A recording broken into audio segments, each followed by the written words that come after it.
There is power in personal stories. It connects us, it empowers us, and it holds us accountable. It creates understanding and expands our perspective. This is Big in the Community with Jonathan James at the Kalamazoo Promise, a podcast aimed to highlight local leaders, collaborators, and innovators in the greater Kalamazoo community.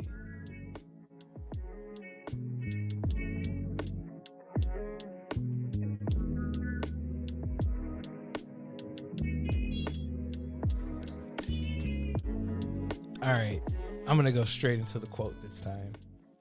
Justice cannot be for one side alone, but must be for both. That's Eleanor Roosevelt. And since we're talking about justice, law, I thought it'd be fitting. We have an amazing guest with us here today, Morgan Scime, attorney at Dement Marquardt. Thanks for being here. Thank you so much for having me. Yeah. All right, first question. It's a big one. Share with us a little bit about your academic journey, your career journey, and what led you to pursue a career in law. Yeah. So I am from Lowell, Michigan, which is about an hour from Kalamazoo. That's where I grew up. It's a small farming town. That's where my in-laws are. Yeah, it's a great place. Then I went on to Michigan State for my undergrad. So I have a degree in biology and a degree in nutrition. So you're probably like, why law? And when I was at Michigan State, I was in Lyman Briggs College, which is a residential college for the sciences. Mm-hmm. But I determined in my third and fourth year that I don't like touching things hands-on, so I no longer wanted to go to medical school. That was my initial plan. I really like to speak, and I like to work with people, and I'm very much a rule follower. So I decided to start shadowing different professions, and I shadowed in the medical field, different types of doctors. I had shadowed physical therapists, occupational therapists, and I was just learning that I do not like the hands-on aspect. It makes me nervous. I like to talk. So I then shadowed a corporate attorney. She worked for Amway in Grand Rapids, mm-hmm. and I really liked her role. And I also thought that I could integrate my sciences into my career. Well, I tried different avenues of law when I was in law school that had to do with science. So like I tried FDA law. I tried working for the state of Michigan, working on, it was the Department of Agriculture and Rural Development, just working on different laws and things. I tried patent law. I found it all really boring because there was no interaction with people, and that's my favorite part of my current role. So I also forgot to mention I pursued my law degree from Michigan State as well. So I really liked my time at Michigan State. But that's how I landed in estate planning was I wanted to work with people, and I wanted to do proactive law. So that is, I don't want somebody to come, well, they can come to me, but I'd rather work with people to plan for the future than for people to come to me when they're already in a bad position. So I like helping people plan for their future and for their family with estate planning. And then also I help people, I help families when their loved ones pass away. So that can be tough. Yes, that is tough. But again, I like the relationships that I build with the families. That's awesome. So what drew you specifically here to Kalamazoo, and how is like our local community shaped your work, your personal growth, your professional growth? Yeah. So what brought me to Kalamazoo was actually a job offer from Dement Marquardt, where I currently am. I really wanted to work for a smaller firm because I wanted to have more autonomy over building my career, and I wanted to work with people that really cared about the people and the clients versus the bottom line dollar. So that's one huge perk of working at a small firm. We have a lot more autonomy in working with clients, with various backgrounds, various financial situations, so that we can kind of cater what somebody might need, but also take into account that maybe they can't afford it, and we can still get them what they need. And what else brought me to Kalamazoo? So I actually moved here right before COVID hit. So I had a hard time meeting people off the bat because I moved here in the winter of 2019. So What I did to get involved is I joined some different nonprofit boards, and I actually met my husband through Glass Art Kalamazoo because he was on the board and interviewed me. That's how we met. Wow. So I would say, though, that being in Kalamazoo, it's such a small-knit community. Everybody seems to know everybody or know somebody that knows somebody. So building my career here has been fantastic because it's just all integrated. And then, I see clients out in the community that I work with. They might go to church with me, or I might see them at the gym, or I'll see them walking downtown. I see so many people that I know, and I think that's the cool part about Kalamazoo is it's big enough that there's a lot to offer, but it's small enough to where you can really get to know people here. Mm-hmm. Yeah, I think that's common with a lot of people who end up staying here. They're like, I like the feel of it. Like, it's not too big, it's not too small, and there's lots of opportunities. Yes. So, no, thank you for that. I want to say just a random question about like estate planning and everything. When should you start doing that? Yeah, that's a great question. I get that question almost every single day. Mm-hmm. Really, once you're 18, you should start thinking about an estate plan because even if you don't have assets or minors, you still want to think about those powers of attorney, which are used if you cannot make your own medical or financial decisions. So in Michigan, if you look at the law, there's a conservatorship in probate court and a guardianship in probate court. So if somebody does not have, let's say, a medical power of attorney, but they don't have capacity to make their own medical decisions, then we need to go to probate court to get somebody appointed to get a guardian. And then that also similarly applies to making decisions when you're incapacitated from finances. That would be a conservatorship in probate court. So to avoid that, you want powers of attorney. And then, so that's kind of the disability document side, short and quick synopsis of that. But then for the asset side, the minute you have a bank account, you should really be thinking about beneficiaries and figuring out what if something happens to you, where is that money going to go? Because you can avoid probate in three ways. It's joint ownership, beneficiary designations, or a trust. And a trust is typically used when you have minors or beneficiaries with special needs that need the money held for their benefit, but they can't manage it themselves. But even without minors or beneficiaries with special needs, you can still add beneficiaries to your assets so you can avoid probate, and then that avoids a headache, hopefully, for your family down the road.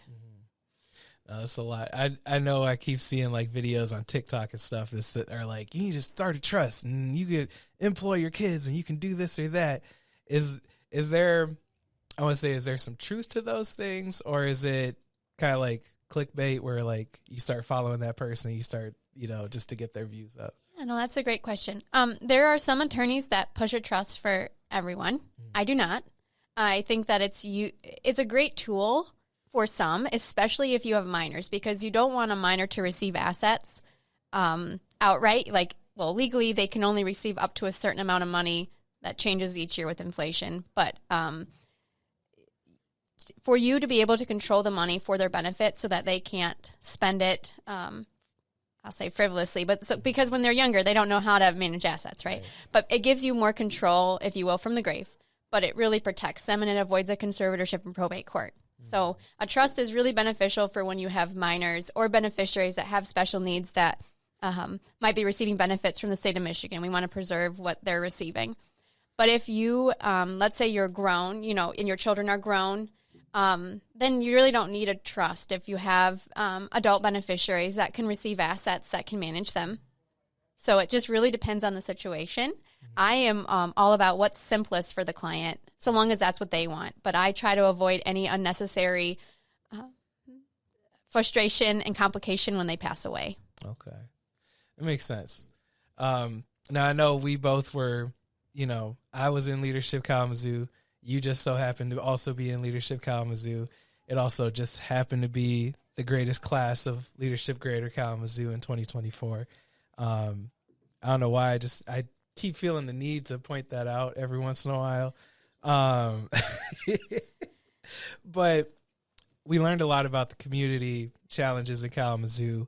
Have you had any like legal work or some of your work that intersects with like community needs or community support? Yeah, well, that's a great question. being in leadership, I learned so much that I had no idea was even going on in the community, which was really cool. I would say kind of indirectly, I mean, we work with some of the organizations in Kalamazoo, and we help do legal work with them, for them. Any nonprofits we're a part of, we're not necessarily their legal counsel, but we bring our lawyer skills to them, you know, and that's how we give back. Like, we try to do our best to give back in ways that we can. But maybe we're not technically their legal representation, but we can provide a legal viewpoint on issues and assist them that way. Okay. And you mentioned some boards that you were on. What drew you to those? Yeah. So I guess for me, I wanted to join different things in the community so I would learn more about it when I first moved here, just to kind of get the lay of the land. So my first board I joined was Glass Art Kalamazoo. And a lot of people were like, oh, don't join a arts board. They're like really disorganized, this and that. Well, this one was really awesome. I like it because it's very tight-knit, and you get to be as involved as you want to be. There's currently, I believe, 10 board members, and we're trying to get to 13. But you could, as much time as you want to put in, you can put in. So I always tell people when they're thinking about joining, you can be super involved and you can be there all the time, or you don't have to be. It's really up to you. But I just liked it because I learned something completely out of my wheelhouse. And I also love the relationships that I build, or I'm able to build with, like, the director and the staff there. That's really cool too. And then the other board that I joined was Loaves and Fishes of Kalamazoo. So that one, I just wanted to learn more about what they did. And I knew quite a few clients who donated to them. So I was just trying to figure out, okay, what is this organization? What do they do? And that one was really cool too, just learning about all the outreach they do that I had no idea. So I think joining boards is the best way to really learn about the community, because you get to see kind of from the inside. And then you also get to kind of give back with your skill set, you know. So whether that be that I can provide some type of suggestion from a legal framework, or just even getting them in touch with somebody that I know that can help them with whatever issue might pop up. You know, so I think, and you also learn with each board I've been on, you get to meet so many cool different board members that have these different backgrounds, that know this person or that person, and then it also really builds your network. So I highly recommend doing them. I think they're a lot of fun. Yeah. I've been able to be involved with, like, a bunch of different organizations, either at a board level or, you know, just like a committee or something, because there's also, like, you could join a committee that's, like, not a board term, but you just help out. And that's kind of a good way to, like, test the waters and see, yes, is this something I want to do? Yes, I learned that after I got into both my positions. But yes, it is a great way, and that's how we encourage people to see if they like it. I just kind of dove in because it seems that there's a big need for lawyers on boards. But yeah, I might send you an email later for something. But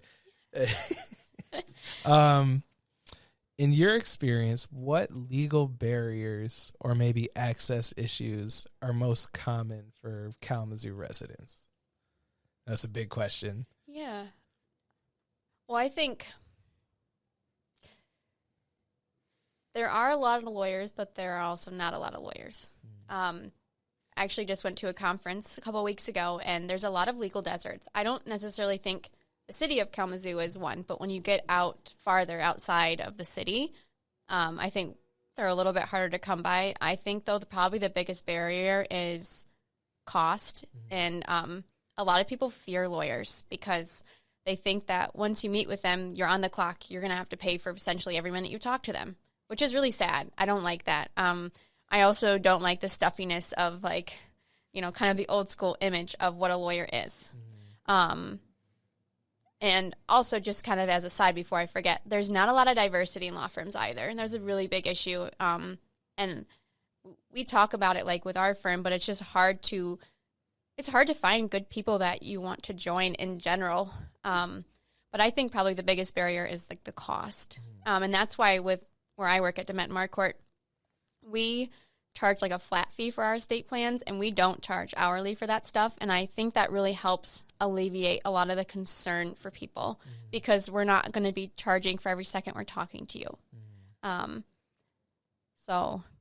yeah, I think that's I'm sure there's a lot more to it, but that's what I see as the biggest issue. Yeah. No, thank you for that.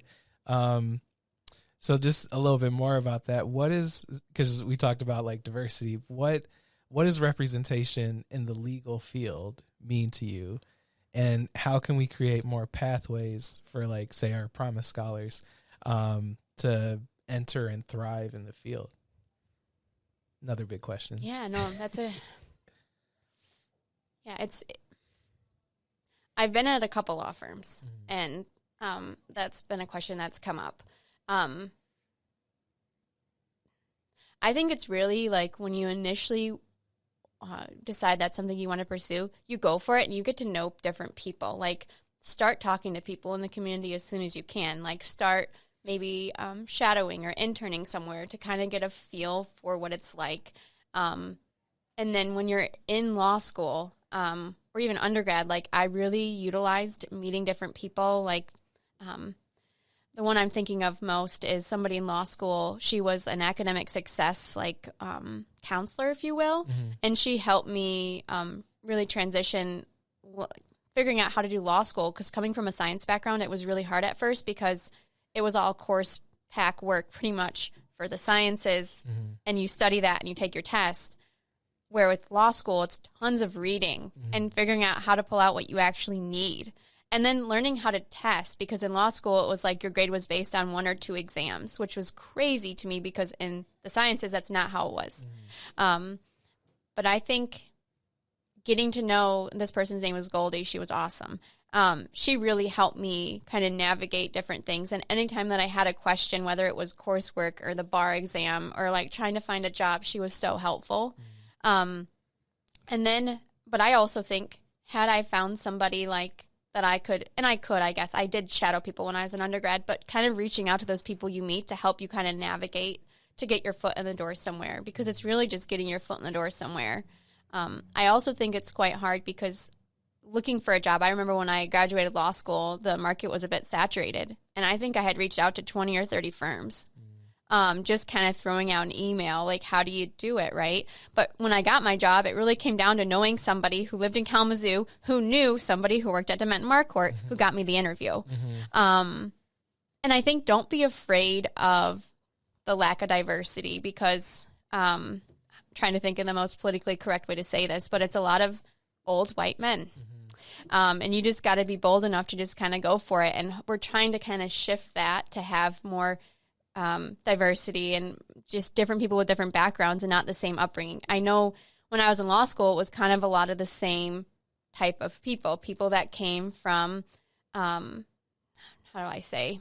From money. From money, yeah. They came from money. They came from, their parents were lawyers or their parents were doctors, and they were paying their way through law school because law school is expensive. But I was also going to say, when I was at Michigan State, and now it's, I believe, fully integrated with Michigan State. It was still private at the time. They gave out some amazing scholarships. So I think, too, just really, like, when you start looking at schools, see what they offer. And I ended up picking Michigan State versus going somewhere else because I got the best scholarship from there. So, you just kind of have to weigh everything, because a lot of people are like, well, why are you going to go to the same undergrad and grad school? That doesn't look good. But it had no bearing on me getting a job. So, but it's really just, who you know. And also when I was in law school, really getting to know my professors. That also really helped. Does that answer the question? Yeah. Okay. No, Make sure I didn't get too far off base, because it was kind of a very big question. No, you're good. I mean, the thing about this is it's how did you get to where you are?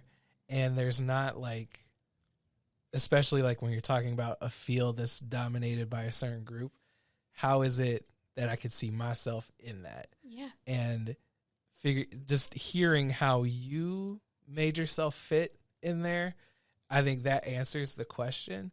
And it's also, I want to say it's an issue, or it's a concern that, like, somebody might be thinking like, oh, I want to be a lawyer. But then seeing, like, there's nobody in here like me. And then thinking, is this for me? Like, is school for me? Like, that's a constant thing that just, like, belonging, identity is an issue for, like, our scholars. And hearing from somebody who was able to make it work answers the question. So yes. Could I add one more little thing? I was going to say too, this is very personal, but when I first started in law school, because of the transition from a science background to the law, I had honors when I graduated undergrad. I strived for A's, did fairly well. My first semester, I almost failed out of law school because I struggled with meeting people. I'm a fairly quiet person. I've learned in my professional life to become louder, more confident, but I really struggled. I didn't really make friends. I didn't really know how to study. I studied a lot in undergrad, but it's a different type of studying because you're reading and then you have to pick out what's important, and I'm not very good at that. And then some professors in my first year of law school, I believe it was called the Socratic method, where they just call you out and you have to answer a question. That was super not me. I also don't learn very well from people talking at me. I need to write everything out, and I need to become pretty much where I learn before I come to class, so then I can be the one answering questions. I don't learn well from people just talking to me. Yeah. I need to see something and write something. So, but after my first semester, I had made no friends. I really struggled because I was thinking it would be a lot of people like me, and I'm going to get to a point with that, with finding where you belong in a second. But at any rate, I wanted to not go back. I told my dad, I don't want to do this anymore. I hate this. And he's like, no, you have a full ride this year. You're going to stay. And that's how I met the Goldie with the academic support. And she helped me navigate the rest of law school and the bar exam. And then she's been there anytime I've had questions where I wasn't sure if I wanted to keep practicing in private practice. What if I want to try to do corporate, or I wanted to try to become a professor? I still try to stay in contact with her. She's been incredible. Then finding kind of where you belong. My biggest piece of advice is finding people that align with you morally. What do you want out of your career? It's, a lot of people are like, well, I want to make the most amount of money I can make. Well, that's great, but can you sleep at night? You want to find people that align with what you believe is the most important thing. And for me, that is doing right by the clients. I don't want to guide somebody to do something so I can make more money. I mean, yeah, money is how the world goes round, but I want to be able to look back and say, wow, I really helped that person, and I got to that point by basically trying to get them there without spending extra time and expense for them. I want to make sure that what they have is what's best for them, and even if that means I make a little less money. That's to my point of a lot of attorneys push trust. They're not for everybody. So. This is good stuff. Thinking about our community, Greater Kalamazoo, if you could change one thing about it, what would it be? That's a really loaded question as well. I think for me, I'll be really honest. When I was going to move from Grand Rapids to Kalamazoo, a lot of people I knew in Grand Rapids are like, oh, you can't move there. It's not a great place. But they don't know. They didn't know. So I wish the image to others you could see past, I think kind of the issue is, and we talked about this in leadership, is when you come to Kalamazoo, you come to the bus station, and there's a lot of homeless people. But if you really understand why that is, it's really not a scary, bad place. It's actually a really awesome place. We just have a lot of homeless, and we need more resources. And luckily, we have some. But I think that was probably a big thing, I was kind of really nervous to move here because the image of Kalamazoo was scary. It was bad. It makes the news, right? So I wish that if I could change something, that it could kind of make the image to people that don't live here better so that it attracts more awesome people. Yeah. It's funny that it's not funny, but the image of Kalamazoo, for a lot of other people, they see the negative stuff. And even we went to a conference last year, is the Black Boys and Men Symposium, where we learn about all the hardships that face, Black youth and adults. But one of the keynote speakers, his presentation was about Kalamazoo. We're in Grand Rapids for the presentation, and he brings up Kalamazoo, and I think it was either grades or graduation rates or whatever. And the article had a picture of Dr. Slade, and it just ripping into Kalamazoo. And now granted, he just got here, he just started, and now there's all these wonderful articles about what he's done and everything. But there is an image thing, even locally, and it's not to the speaker's intention wasn't to hate on Kalamazoo. It was to point out something locally that is an issue for Black youth. I get it, but we're going to this conference to learn, and then it's like, oh, here we are.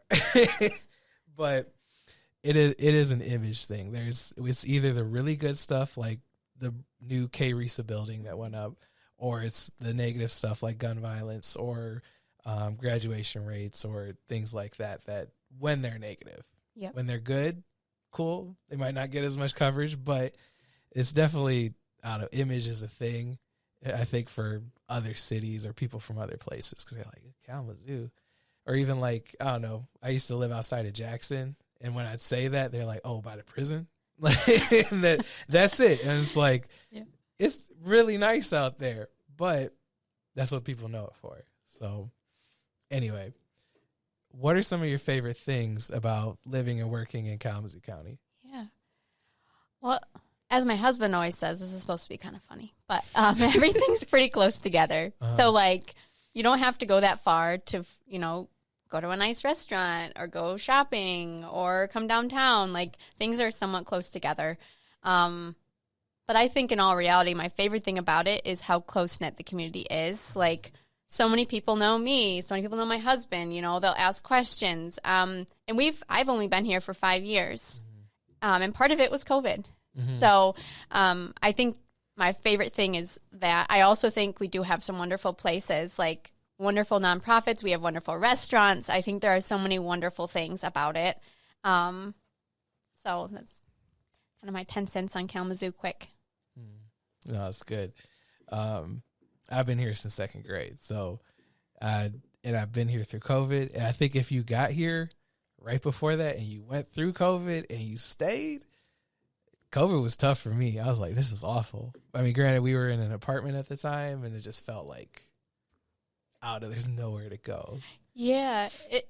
There was some really tough things about COVID, but there are some things I miss. Like both my husband and I were working on the house we weren't married at the time. We were just dating. Because we actually met during COVID.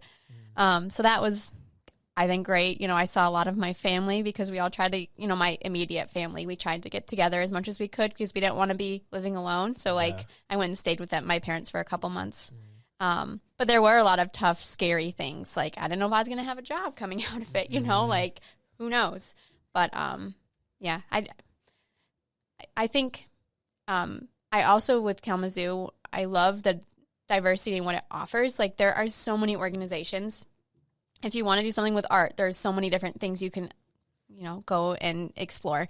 There's a lot of really cool initiatives for, like, education. I think there's so many wonderful things it offers, and that it's small enough to help so many people, but it's not too small where there's, like, not a lot to offer, if you will. Yeah.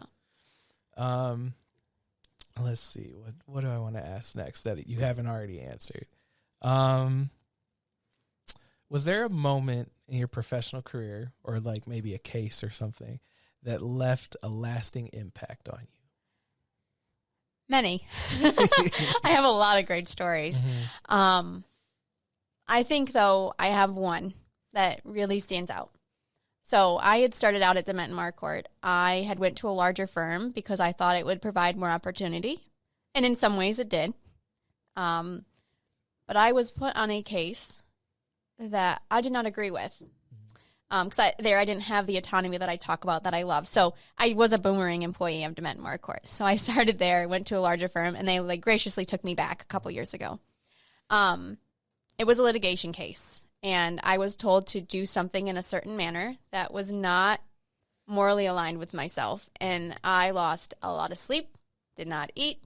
I couldn't do it the way that the attorney that was managing the case wanted me to do it. Not to say that what they were doing was blatantly wrong, but to me it wasn't right. Mm-hmm. So I corrected it, took some of the backlash. It ended up working out just fine, and I could sleep, I was okay with myself at the end, but I learned from that I will never do that again. Mm-hmm. If I don't agree with something, I'm sorry, I'm out. Mm-hmm. Because I don't want to guide somebody to do something that I don't think is morally sound. I think that it's kind of an issue in the legal field. It's sad that based on how much money you pay an attorney might win you a case or not. Like, I don't like that. And I understand that's just the way the world works at this time. But I wish that people did things more in line with what is right and not just to get the outcome you want to win. All right. How do you balance the intensity of legal work and then your own personal wellness, or your just everyday life outside of work? Yeah, that's a great question because I had a baby about 7 months ago and I'm currently part-time. I'd like to go back full-time, but I love being a mom too. It's hard. I've had parts of my career where I've done a really good job, and I've had parts where I have done a terrible job at balancing. For me, what gets me through is I go to the gym each morning at 5:30 in the morning because that is my me time. That is me bettering myself. No matter how good or bad the day goes, I did something good that day. Right. So for me, that is one huge thing. I think another thing is just setting firm boundaries. That's where I've faltered in the past, and it's really consumed me. With the internet, with email, everybody can access you at any point. So you just have to be strong enough to say, okay, it is 8 o'clock at night. I'm not looking at my phone. Or it's okay if I don't answer this because I'm not in the office today. I think there's like that need of urgency that's really hard. But I've just learned to try to set more healthy boundaries. Now, I'm not always good at it. But I will say, I think I took the first vacation last week, and I looked at my email once a day, which was amazing for me. And being part-time, I've really had to learn how to compartmentalize, and it's okay that you don't get back to somebody like the same day or the next morning. Like, if they know what I'm doing and I'm not in the office, it's okay. So just really setting firm boundaries. Also knowing what you want and what's important to you. If what's important to you is working tons of hours and you don't really want a family, well, that's more power to you, but that's not what I wanted. So I think it's really just learning what you want and what makes you tick. And also make sure you make time to go out into the community and meet people. I think a lot of young attorneys don't do that because they want to bill as many hours as they can, which is great and dandy to make the firm more money, but it's not necessarily helping you grow as an individual in your career. I've been falling into this thing where I would say like LinkedIn. Now I'm kind of using it like Facebook, where like I just it's like in my rotation, like Facebook, okay, nothing, Instagram, nothing, okay, LinkedIn, and every time I get a notification, I'm like, okay, what is this? What is this? What is this? And I think part of it is just because I've been thinking about like my career, like what's next, like I just graduated, but also like because I do community engagement and I feel a need to like post stuff and say things, and like I see other people doing it where they're like, oh, I just went to this amazing thing, da da da da da. I feel the need to do it too.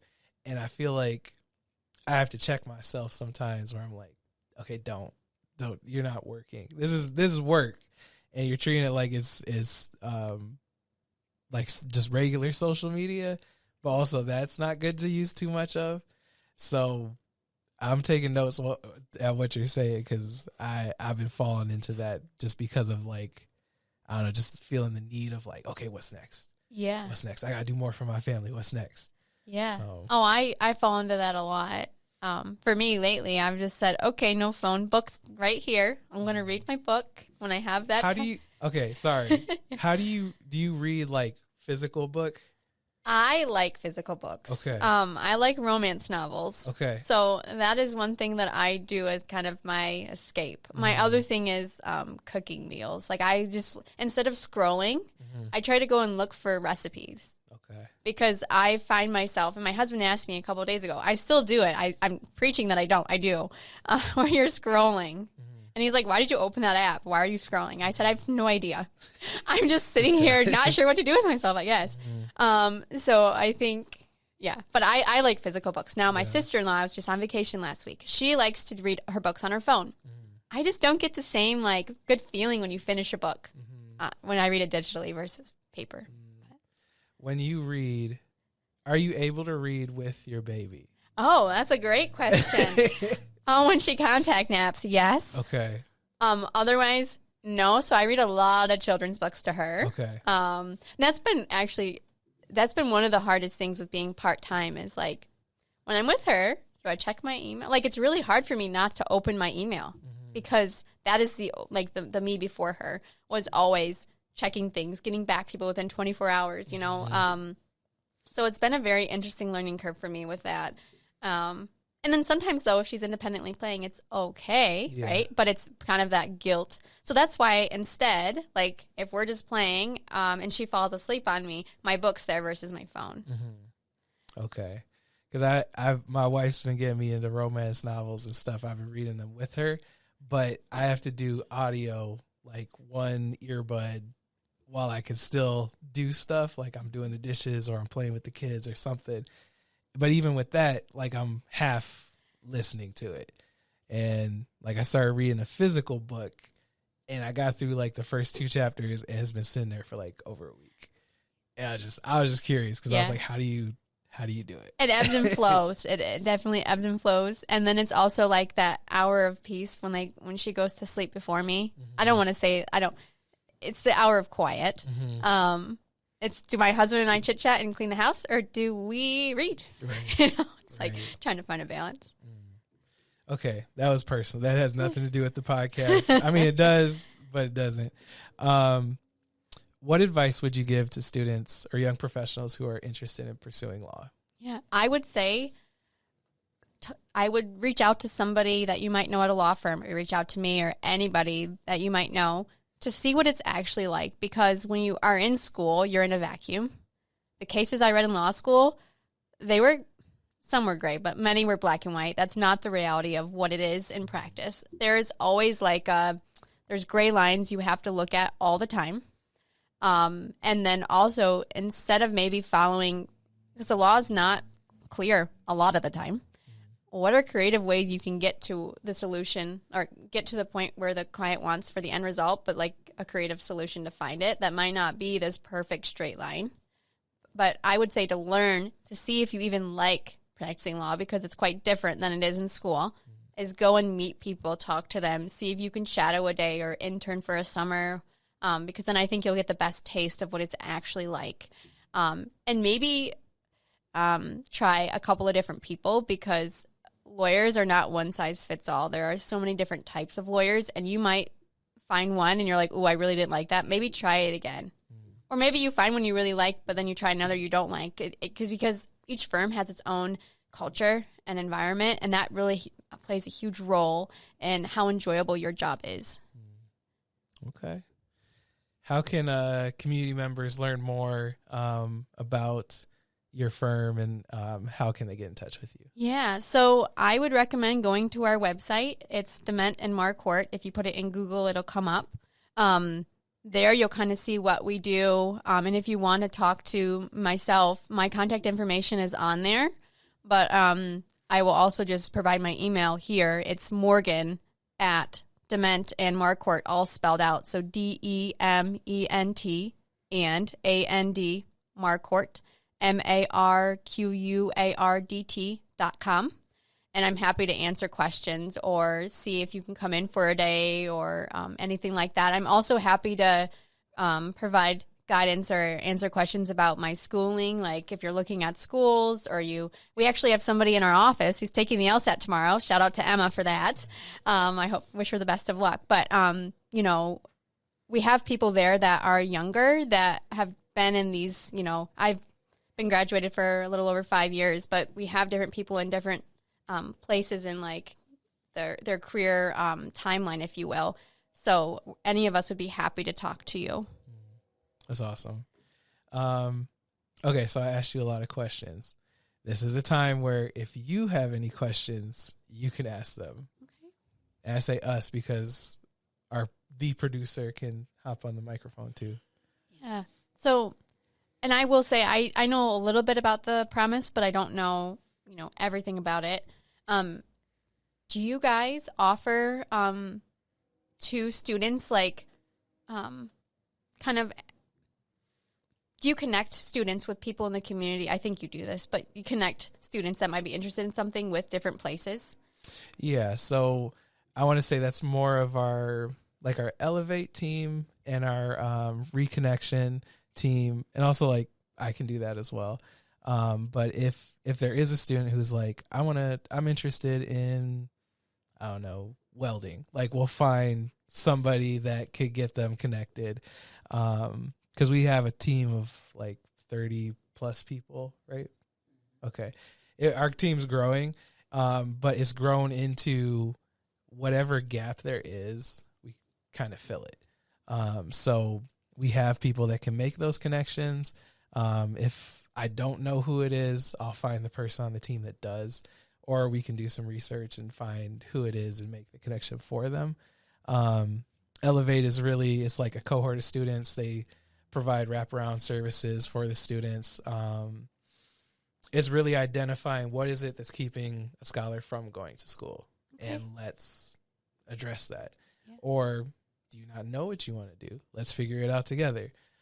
So we have a bunch of people that can do that. So I hope that answers the question. Yeah, no, that does. My last question is there anything we at Dement Marquardt can do that would further help what you guys provide to students here? Oh, an intern? Intern. Yeah. Could you? Yeah. We could talk about Higher Promise, which is our internship program. Okay. Yeah. I would be happy to set up a meeting so that we know, maybe not for this summer because we're already there, but for in the future, because we've had interns in the past. Yeah. I don't exactly know how we find these interns because I wasn't part of that part, but I'm getting more into that side of things. So yeah, so that's one of the things that we do is Higher Promise. We have, it's kind of a self-select. One of our interns is here, but you kind of pick your interests of what you want to go into. So if somebody is interested in law, then your organization business would pop up, and then they can they pick their top, like, I think it's 4 or 5 choices that you want to go to. And the program's improving over the years. They both did it. So cool. The producer was in Higher Promise. He started as an intern. Now he's in his role now. And then James, our community relations intern, he's in Higher Promise right now. Okay. Yeah. But it's a way it removes barriers as far as, like, say, if you have an organization that's like, we only take interns with a 3.8 GPA. With Higher Promise, it's, if you are part of the program, then we kind of do the interviewing process. Okay. And then we say, okay, here's your intern. They're qualified. They're ready to go. But we don't do the same requirements as far as, like, a different organization might. Yeah. So. No, I like that. I definitely would like more information because I think that would be awesome. Yeah. We'll talk about it. But it's really cool. I wish I would have done it. I mean, it gives you that chance to go see if this is the right career for you. Because when I went to school, I was like, I'm going to med school, pre-med, went to Western, failed organic chemistry. Okay, I'm kind of like 2-3 years into this. I got to keep going and just that's why I have a nutrition degree. Yeah, I was just thinking that because when I was in high school, my whole life, we're like, okay, med school. But then you actually, like, get to college and you're like, do I even really like this? Because I only did this because I was good at science. Yeah. So I think that's wonderful. I just threw myself into it. I was like, I could do this. I'm smart. And I was like, I don't even think I want to do this. And I didn't realize, okay, there's years after and I didn't know. I just didn't know. Yep. I just jumped into it because I didn't really have guidance of this is what it would look like. Right. I was just like, I'm smart. I could be a doctor. Why not? Yeah, let's do it. And I think that happens to many people because I know quite a few people in Lyman Briggs with me that ended up doing other things. So I think that's very common. So if you can get experience when you're in your younger years before you invest that financial piece, it's a great idea. Yeah. All right. Any other questions? Nope, that is it. Okay. I missed one. I did miss a question. If you had the promise and maybe the support system that it comes with, how would that have changed things for you? Yeah. That's a great question. I will say my parents they paid for my schooling, so it would have taken a huge burden off of them, which would have been huge. But I think it with taking that aside, I think that it really promotes you kind of following what you want to do versus what you financially can afford. Because I know I can speak for like my mom. She ended up picking a school based on the fact that what her parents could afford at the time. So I think it really removes that concern, because I do know a lot of people who had to work through school too, which is really, and not to say that you still might have to, but it just adds a lot of stress. Like, and I know loans really stress people out. I know people that are working at big law firms just so they can pay off their loans. And I think that would be awful. So I think that with the promise, that takes a huge weight off of somebody's back for their future financial trajectory. Awesome. I think we're good. Is there anything else you'd like to discuss? No, I think that's everything. Thank you so much for having me today. I really appreciate the opportunity. Yeah, thanks for being here. I'm going to close this out with a little closing encouragement. Your voice, your experience, and your commitment to justice matter, especially in the spaces where people are often unheard.